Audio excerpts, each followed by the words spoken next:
closer. The fire's got maybe 10 minutes of life left in it. And out here, 10 minutes is a lifetime. You ever feel the air go sour?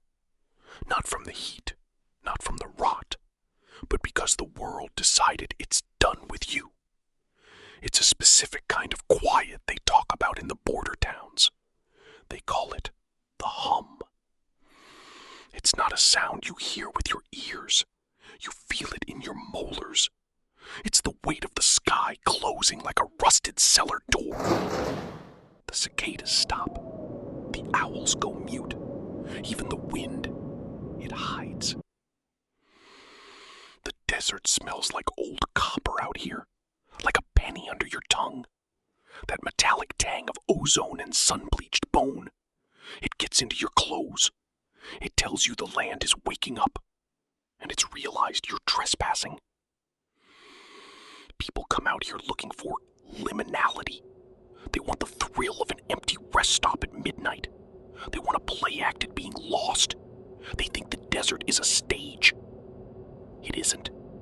The desert is a witness, and it's got a very long memory. The rule of three. The old-timers.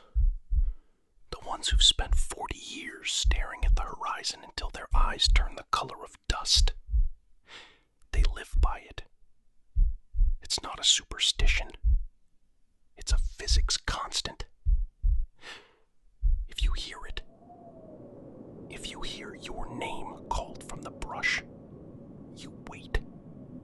You don't turn. You don't answer. You wait for the third. Because the first two, they're just the desert drawing on your skin for size. Let's talk about the first call. It sounds like someone you trust. Your sister. A friend you haven't seen since the 3rd grade. It's perfect. Every crack in the voice, every private nickname. It comes from behind a jagged rock, or just over the next ridge. That first call is the Sieve. It's the desert filtering out the tourists. If you answer that first one, you've given the land a handle to grab onto. You've acknowledged that the voice belongs there. The air gets colder then. A sudden drop. You can see your breath, even though the sand is still radiating the day's heat. The smell of the sage changes. It turns sharp, like vinegar. That's the smell of the wrongness. Then comes the second call. The second one is a plea. Help me. I tripped. Please, I can't move. It's closer now. You can hear the gravel shifting.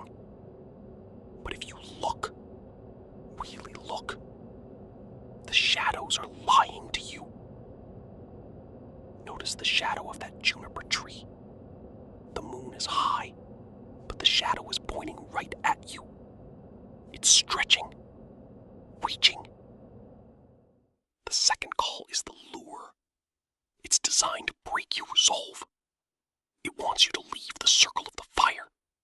It wants you to step into the in-between, where the rules of the road don't apply anymore. There are things out here. Things that don't have names. They aren't ghosts. They aren't monsters. They're just echoes. Residual hungers left over from when the world was still cooling. They don't have voices of their own, so they have to borrow yours. I knew a drifter once. Found him in a diner in Needles. He wouldn't look at his own reflection in the coffee. He told me he'd been out past the obsidian spires. Sunset caught him. He heard his own father's voice. A man who'd been buried in Ohio 5 years prior. Son, I'm lost. It's dark. The drifter told me that as soon as he heard that second call, the stars stopped twinkling. They just became flat, white discs.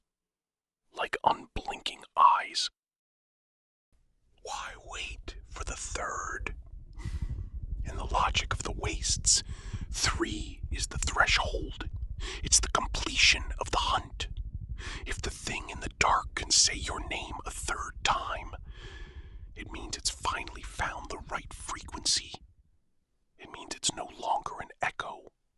It's become a bridge. The third call is the truth.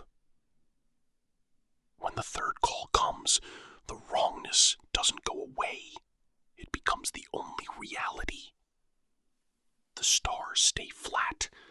The air stays cold. But you realize that you aren't the one listening anymore. You're the one being spoken. I've seen the thin spots out by the dry lakes, places where the horizon blurs into the sky. You drive for hours and the mile markers all say the same number. You look in the mirror and you don't see the road.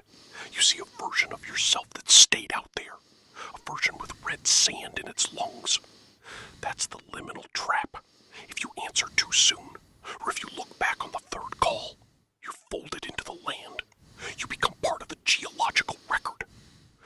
Think about those missing posters pinned to the corkboards in gas stations. The ones where the car was found idling in the middle of the road.